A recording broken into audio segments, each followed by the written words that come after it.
రాచరికపు రాజకీయం ఆంధ్రప్రదేశ్. ఇక ఇది మారదు. ప్రజలు మారాలి, అలవాటు చేసుకోవాలి, సర్దుకుపోవాలి.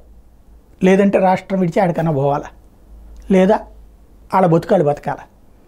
ఎందుకు అంటే రాజులు మారినప్పుడు రాజ్యాలలో మార్పులు వస్తుంటాయి.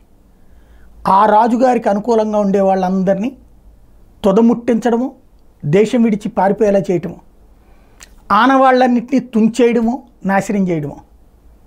అలాగే ఈ ప్రభుత్వానికి అనుకూలంగా ఉంటావా ఈ రాజుకి లేదా అన్నటువంటిది రోడ్డు మీద నిలబెట్టి మాట్లాడించడం, ప్రమాణాలు చేయించడం, శపథాలు చేయించడం, ఇట్లాగే ఉంటుంది. ప్రస్తుతం ఆంధ్రప్రదేశ్ రాజకీయం నడుస్తున్నటువంటిది శిలా విగ్రహాల ధ్వంసం, శిలా శాసనాల ధ్వంసం. అంటే ఆ రోజుల్లో శిలా శాసనాలు అనేవాళ్ళు, ఇప్పుడు మనం ఆ బోర్డులు పెడతాం అన్నమాట, అంతే తేడా. ప్రస్తుతం నడుస్తున్నటువంటిది అది.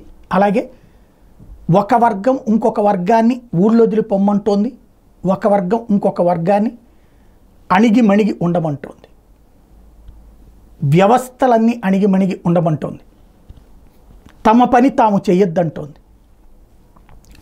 ఖండించేవారు లేరు, ప్రశ్నించేవారు లేరు, అడిగేవారు లేరు, తప్పనేవాళ్ళు లేరు, సరిదిద్దేవాళ్ళు లేరు.